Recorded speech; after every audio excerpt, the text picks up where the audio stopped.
La fille qui se maria à un mort. Récit extrait des Contes populaires de Basse-Bretagne de François-Marie Luzel. Lecture par Christophe Tabard. Un jour, un mendiant arriva chez un roi et demanda l'aumône au nom de Dieu. La fille du roi le remarqua, et elle dit à son père qu'elle voulait avoir ce mendiant-là pour mari. Le roi pensa d'abord que c'était pour plaisanter que sa fille parlait de la sorte. Mais, quand il vit qu'il n'en était rien, et qu'elle parlait pour de bon et sérieusement, il lui dit « Il faut que vous ayez perdu la raison, ma fille, pour vouloir vous marier à un mendiant, la fille d'un roi comme vous l'êtes. Il n'y a pas à dire, mon père, il faut que je l'aie pour mari, ou je mourrai de douleur. » Le roi aimait sa fille par-dessus tout, et faisait tout ce qu'elle voulait. Il lui dit donc qu'il la laisserait prendre le mendiant pour mari.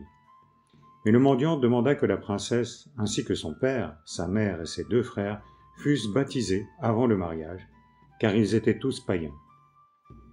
Ils furent tous baptisés, et le mendiant servit de parrain au prince aîné. On célébra alors les noces, et il y eut un grand festin. Quand les noces furent terminées, le mari dit « Je vais à présent retourner chez moi, avec ma femme. » Et il prit congé de son beau-père, de sa belle-mère, et de tous les gens de la noce. Avant de partir, il dit encore aux 2 jeunes princes, ses beaux-frères, « Quand vous voudrez faire visite à votre sœur, rendez-vous auprès d'un grand rocher qui se trouve dans le bois voisin. Frappez dessus 2 coups en croix avec cette baguette, et je viendrai à votre rencontre. » Et il leur donna une baguette blanche, et partit aussitôt avec sa femme, sans que personne sût où ils étaient allés. Quelque temps après ceci, le plus jeune des 2 princes dit un jour « Il faut que j'aille voir ma sœur, afin de savoir comment elle se trouve là où elle est. » Et il prit la baguette blanche donnée par son beau-frère, et se rendit au bois. Quand il fut près du grand rocher, il frappa dessus 2 coups en croix, et le rocher s'entr'ouvrit aussitôt, et il vit dessous son beau-frère qui lui dit « Ah, c'est toi, beau-frère chéri. Je suis bien aise de te revoir.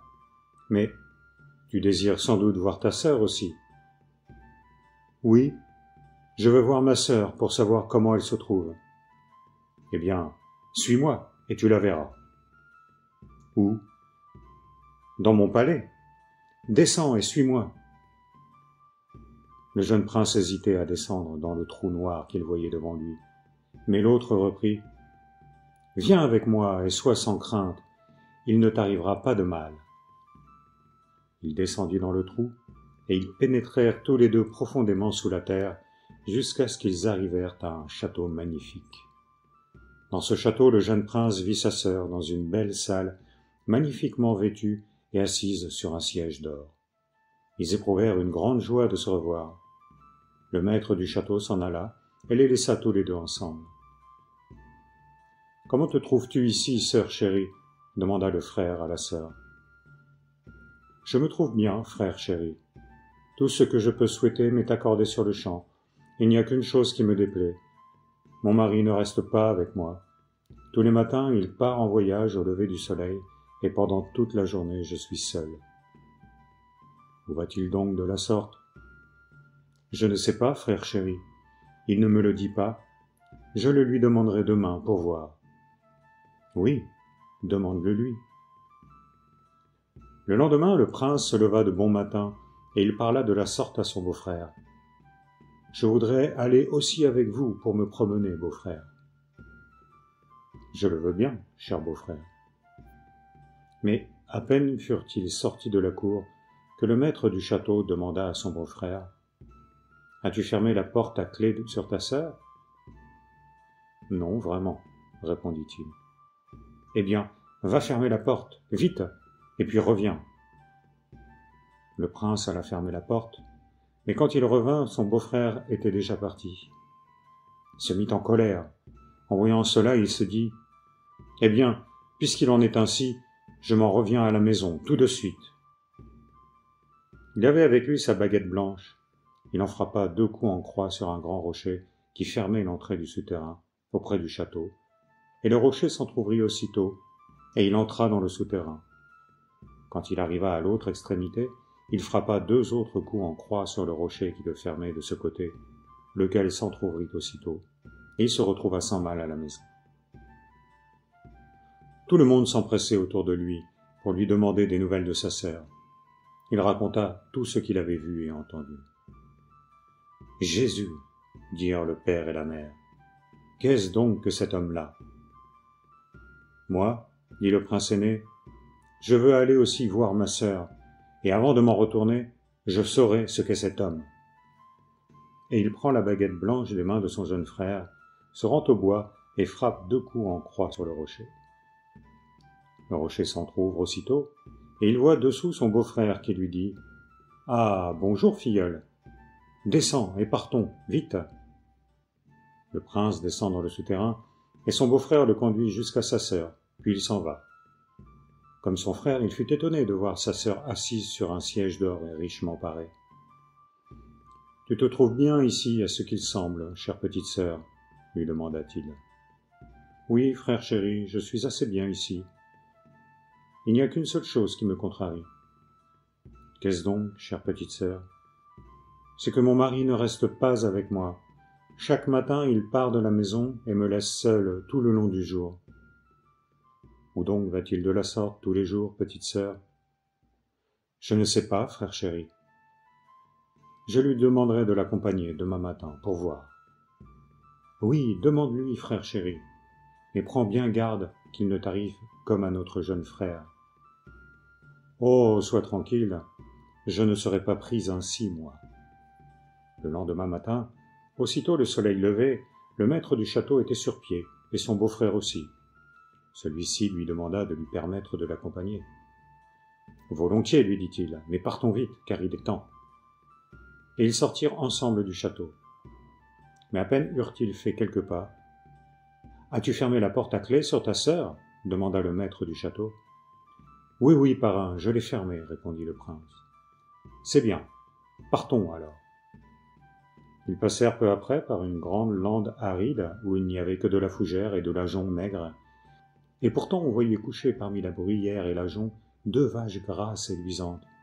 Cela étonna le prince, qui dit « Voilà des vaches bien grasses et bien luisantes sur une lande où elles ne trouvent rien à brouter. » Son beau-frère ne répondit pas, mais les vaches dirent « Dieu vous bénisse !» Et ils continuèrent leur route. Ils passèrent alors par une belle prairie où il y avait un pâturage excellent. Au milieu de l'herbe, qui leur allait jusqu'au ventre, on voyait 2 vaches, mais si maigres, qu'elles n'avaient que la peau sur les os. Et le prince, en voyant cela, dit encore « Voilà 2 vaches bien maigres, et pourtant elles sont dans l'herbe jusqu'au ventre. »« Dieu vous bénisse !» lui dirent les 2 vaches, comme les 2 autres. Mais le beau-frère du prince ne dit rien, et ils continuèrent leur route. Un peu plus loin, ils passèrent par un chemin profond et très étroit, où 2 chèvres se heurtaient la tête l'une contre l'autre, et si violemment que le sang en jaillissait autour d'elles. « Jésus !» s'écria le prince.